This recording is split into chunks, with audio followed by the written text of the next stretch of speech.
getting light. One night light. Let's get it light. Let's get it light. Let's get it light.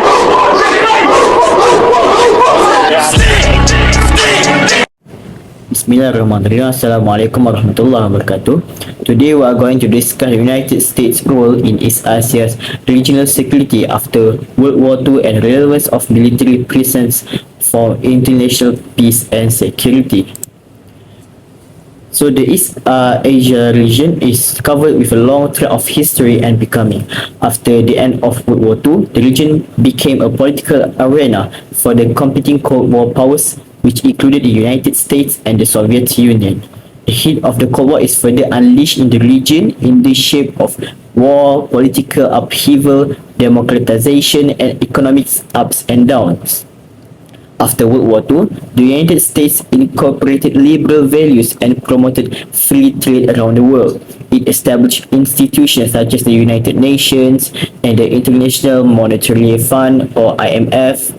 So, the United States also acts as the sole superpower that will defend and spread the values of liberal internationalism. But to maintain its global dominance, they have to ensure regional security in the global sphere.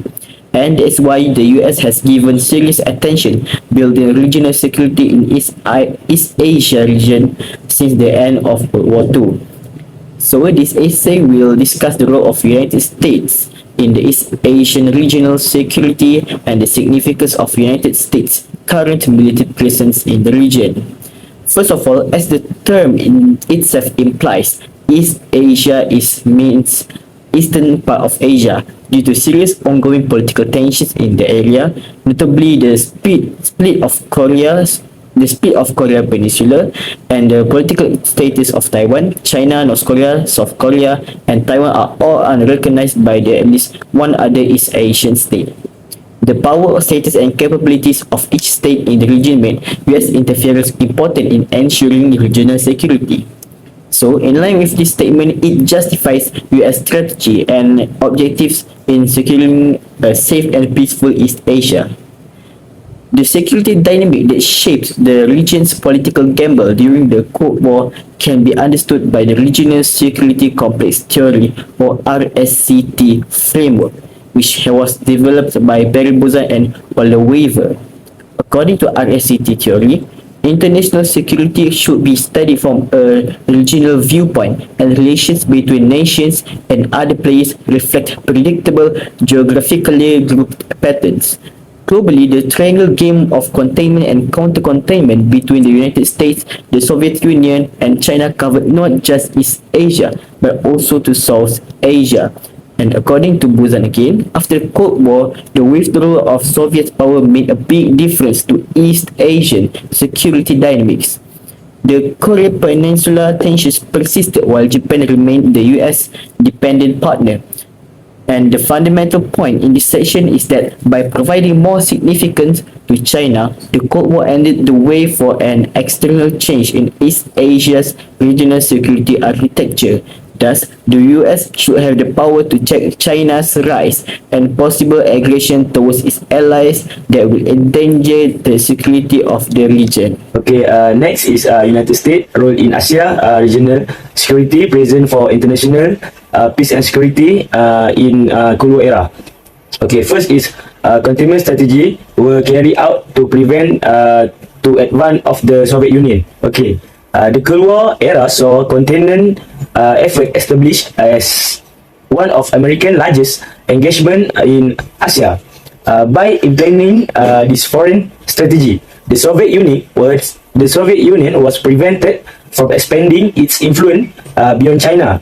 Okay, Americans believe they have an obligation to assist in the economic development of the other countries and assist in the effort to free themselves from communist control. It is also clear that its containment strategy has success in slowing down the spread of communist influence. Okay, the second one is American more significant involvement in South Asia in military. The military is also where America is most heavily involved in South Asia. After World War II end, this was evidently true because the Viet Minh were a nationalist organization that adhered to communist principle. America initially viewed them with distrust. As a result of the Vietnam War, President Harry S. Truman expanded military assistance to the French government in order to increase the likelihood of suppressing the Viet Minh uprising. Harry S. Truman dispatched a 1-2-3 military officer to Vietnam to promise an acceleration in the providing of military assistance to French and Allied force in Indochina. Okay, America also provide military aid under the Eisenhower administration. America assisted South Vietnam in fending off the communist assault by sending small teams of military consultants. Okay, 3 is one further instance of American interference is a creation of SEATO. Okay, the Southeast Asia Treaty Organization or SEATO is a treaty that 8 nations, notably the Philippines, Thailand, Pakistan, and United States, France, Britain, New Zealand, and Australia, signed on September 8, 1985. In Manila, American principal motivation of founding SEATO was concern over the rapid development of communism and the potential consequences of the domino theory. It is obvious, as stated by President Eisenhower, that if Indochina falls, the Soviet Union will also take control of the region, of the other region, including Burma, Indonesia, Thailand, Malaya or Malaysia now, India, Australia, and other nations. Okay. Okay, next is the arms race between United States and Soviet Union in Southeast Asia. The arms race between the United States and Soviet Union, it is final element that has pushed America. These two nations has engaged in fair competition to develop their arsenals by developing planes, weapons, and bombs that are more potent than those presently of the market. They hope to make each other appear more strong in the military. Okay, for point number 6 is the Korean War. Okay, in 1950, North Korean force crossed the 38 parallel and launched an offensive of the South, capturing Seoul. Okay, as the battle drew closer to the Chinese border, China joined the conflict by developing sizable forces across the Yalu River. Okay, in an enclave surrounding Busan, US and Korean soldiers were originally driven far to the south. The North Korean were driven back by a daring amphibious invasion at Incheon, the port of Seoul. Many Americans found government attempt to wage a limited war frustrating because they did not comprehend the necessity of restraint. Okay, for the last point is US League Economy Aid Package. A series of US brokered accord in the 1960th century helped put South Korea on a remarkable industrial trajectory that led to the Korean War. From the 1970th century onward, conglomerate would rule the South Korean economy, such as Hanjin and Hyundai, according Glassman and Choi 2014. Taiwan also benefit from US during the Vietnam War, albeit far less so than South Korea. The massive chaebol was one of the biggest winners of this worldwide production network with focus on East Asia, eventually resulting in network connecting Taiwan in mainland China and beyond after the Cold War. Assalamualaikum. Today I will talk about the post-Cold War. The security influence of Asia has also expanded outside Southeast Asia. After the Cold War ended, Asia managed to preserve its importance by embracing the process and actively constructing East Asia post-Cold War regional security architecture. It has succeeded to position itself at the heart of East Asia multilateral security arrangement which connect the two sub-regions of Southeast Asia and Northeast Asia. This is seen in the region's proliferation of ASEAN-based multilateral organizations since 1993, including the ASEAN Regional Forum (ARF), the ASEAN Plus 3 APT Initiative, and the East Asian Summit (EAS). The other pillar is the system of bilateral alliances led by the United States. In Asia, on the other hand, has always been a vibrant region characterized by obstacles. Two significant phenomena are shaping and influencing the future of regional security: the inevitable rise of China and India as major powers, and the growing importance of non-traditional security issues. As a result, ASEAN faces more complex strategic environment in which its security role will be tested. If ASEAN is to sustain its relevance and function in a rapidly changing East Asia, it must first solidify itself.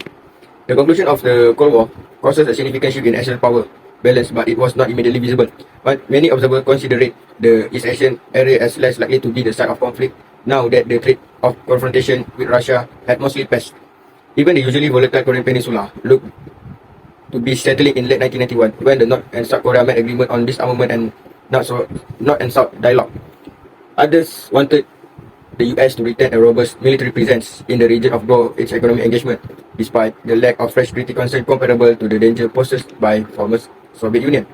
A few predicted at the time that decade-long period of little or no economic development will begin, or that the ruling Liberal Democratic Party (LDP) will split on and the public will lose faith in their institution of governance. Analysts saw the drop in land and stock values to 40% of their late 80s level as a transitory correction. In general, the United States has reached to the shifting regional power balance in a multifaceted manner. For a time, the administration appeared to be lacking in a new strategic vision, but the Tiananmen Square event in May 1989 and the persistent threat of confrontation on the Korean Peninsula combined to deflect congressional pressure to diminish the United States regional military commitment. The first, in March the same line as the Reagan and Bush administrations, was to seek engagement with China in order to promote changes in its behavior on human rights, trade and economic policy, and China regional political and military involvement. Simultaneously, beginning with the so-called NEAR Initiative of 1995, named after the then Assistant Secretary of Defense of International Security Affairs, the administration sought to emphasize the United States' intention to maintain a regional military presence of approximately 100,000 troops, ships and combat aircraft, primarily in South Korea and Japan. The guidelines and subsequent Japanese legislation enhanced Japan's ability to provide non-combat logistical support to US forces in the event of the regional contingency or conflict, including the unprecedented dispatch of naval flotilla and C-130 transport to the Indian Ocean region in October 2001. Both the George Bush and Bill Clinton administration were open to multilateralism that appeared to benefit US interests, but the first Bush administration was wary of any initiative that appeared to erode US freedom of action and remained committed to hub and spoke relations with the Asia Pacific, Japan, Australia, Thailand, and less importantly, after the 1992 withdrawal from Subic Bay and Clark Air Base, the Philippines. The East Asia is growing more significant to the United States, while also becoming less stable as a forum for great power engagement. The area looks to be relatively quiet at the moment, but the security system that will replace the Cold War framework is not yet obvious, even by traditional economic measures, which keep forecasts low. China has expanded at an astounding rate since entering the market. The findings are even more startling when we use more current International Monetary Fund calculation based on purchasing power parity rather than exchange rate. Although the Korean War ended in 1953, the United States never departed the peninsula. Given that North and South Korea are officially still at war, these troops are still protecting South Korea and US allies from any threats. North Korea's nuclear arsenal is viewed as a national security danger by the US, as its missiles are capable of hitting the US mainland. However, the United States response choices are limited. The United States established diplomatic relations with the People's Republic of China (PRC) in 1979, breaking official connection with the Republic of China (ROC), often known as Taiwan. Over the past 4 decades, the United States has continued to export modern weaponry to Taiwan, and it maintains an official United States representative office in Taiwan. If the US had explicitly vowed to support Taiwan, Taiwan's leader might have been less likely to antagonize China and spark a conflict. If China is certain that the US will not interfere to safeguard Taiwan, there will be a little to stop Beijing from striking the island. However, things have recently become less stable. Some analysts believe Taiwan will eventually seek independence, which China will find intolerable. Many Americans feel that improving relations with Taiwan will send a strong and important message to China. It is unknown how long the status quo can last as this dynamic evolves. China's action begs the question of whether it will want to alter the globe in its own image, establishing new institutions that mirror is impossible while disregarding human rights and democracy. Many Americans are concerned about China increasingly limited internet contempt for human rights in locations like Xinjiang and refusal to follow international law in the South China Sea. Recently, the Trump administration China as a strategic competitor and divide threats on practically all China's imports. The fundamental reason underlying in policy alignment is the expansion of Chinese military strength. Under the rules of the Mutual Defense Treaty between the United States and the Republic of Korea, the United States is non-committed to protecting South Korea, also known as the Republic of Korea. North Korea maintains open nuclear enrichment and long-range missile development programs in defense of United Nations Security Council resolution. Since February 2017, North Korea has performed 16 missile tests, totaling 23 missiles, one of which it claims can carry a nuclear warhead. US intelligence service established that North Korea can miniaturize its nuclear warhead such that they may fit inside a missile. As it declared in March 2016, the United States, South Korea and Japan have all imposed unilateral sanctions on North Korea. This provocation have included missile launches over northern Japanese island, rocket launches over the South Korea border in August 2015 and cyber attack in Sony Pictures in December 2014. North Korea is a nuclear power with a complicated relation with China, and averting an interstate Korean conflict as well as North Korea's internal collapse are key national security objectives for the United States. North Korea Supreme Leader Kim Jong-un has made explicit threats claiming that North Korea weapon may now strike US territory and potentially the US mainland. President Donald J. Trump and Kim Jong-un met in Singapore in June 2018 and issued a joint declaration on disarmament. The leader gathered again in late February 2019 in Vietnam, but the meeting concluded without a settlement or declaration. That's all from me. Thank you. So hi and hello everyone. My name is Muhammad Ismail. Nice to meet you. So today I'm gonna discuss about the topic about the relevance of United States military in the East Asia regions. Let's go. Before I start our discussions, I would like to remind you that in these discussions, there is no one-sided major points that are stated. Both there are positive and negative views of these outcomes. The presence or existence of military bases or just military activities in the East Asian regions. Let's go. First and foremost, their presence is related to the story where democratic bloc led by US was competing with communist bloc, or to be exact, Soviet Union and Mao Zedong China. Yeah, this perspective started from Cold War era. The United States and its ally was boosting the military build-up in the East Asian region as they feared of the communist ideology that could dominate the region and will be the hub to fight them in other regions. In short, US government, or to be exact, the Pentagon, decided to pull their military in these regions in order to show their strength and strong commitment to block the communism. I'm not gonna search for you what Pentagon is, but for sure it is not just a shape. Okay, now let's jump into the second point. Providing security has been the responsibility of all military units around the globe, but guaranteeing this security outside national border is something different. We can take US ROK Defense Treaty or among US and the South Korean governments in 1953 as example. South Korea holds a large number of bases, facilities, and training areas for the US. The ROK, or to be exact, South Korea, also plays roughly half of the non-personnel costs associated with the American military presence. A Special Measures Agreement, or SMA, negotiated by the ROK of South Korea provides financial assistance. Once every 5 years, ROK contributions were made under the current agreement, which expires in 2018, and now they are renewing it. But wait, these agreements, or we say about the financial supports, increased to over 867 million in 2014. It sounds like South Korean government willing to implement everything for the state security and peace. This funding will be steadily increased throughout the agreement's terms corresponds to the inflation rate. Sounds scary right now? Inflation rates going up everywhere in the world. On the other hand, there are something awful that going to happen because of US military presence in East Asia region.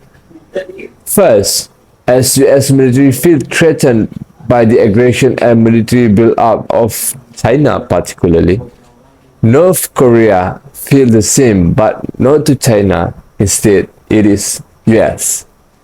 According to the official Korean Central News Agency, North Korean leader Kim Jong-un blamed the US for the peninsula's tensions and accused South Korea of hypocrisy in 2021.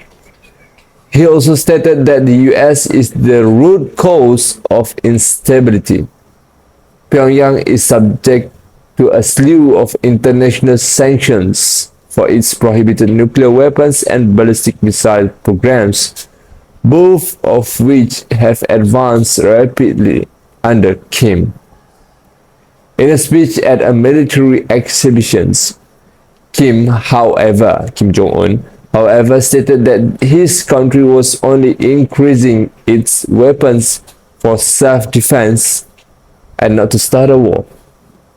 This all happens when they feel threatened and try to justify themselves as if there is no other options. That is one opposite view.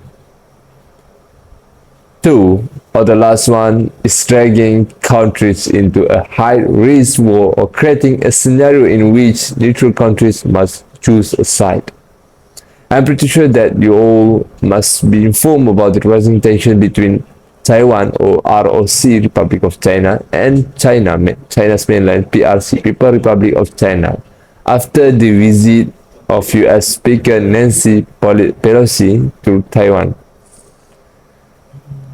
Prior to the World Trade Center bombing in its aftermath, David Lanton, the director of China Studies at the Johns Hopkins Schools of Advanced International Studies, he said that if you ask where in the world two major nuclear powers could come into conflict, he would have said that the only probable place, and it is probably still the only probable place where two major nuclear powers could come into conflict, would be the Taiwan Strait.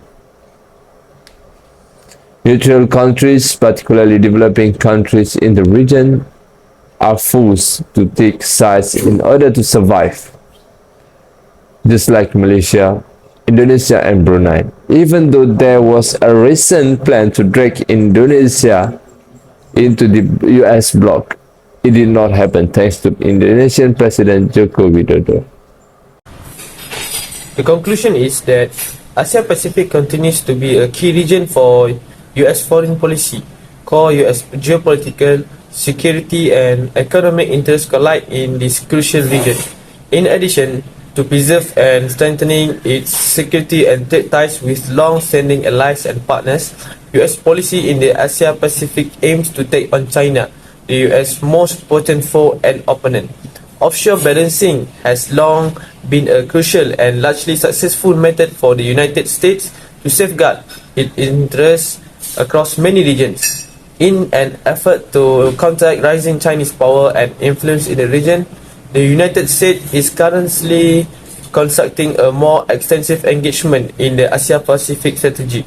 They stated that the positive involvement of the United States was needed in Southeast Asia to maintain regional stability and security, maintain an open US market for Asian exports, promote regional cooperation for broad-based growth, and encourage good governance. Overall, the US presence in the East Asia seems to have contributed to the stability of the region, as shown, for example, by the region's overall prosperity since the United States and China's approachment in 1972, and the absence of significant power conflict since 1979.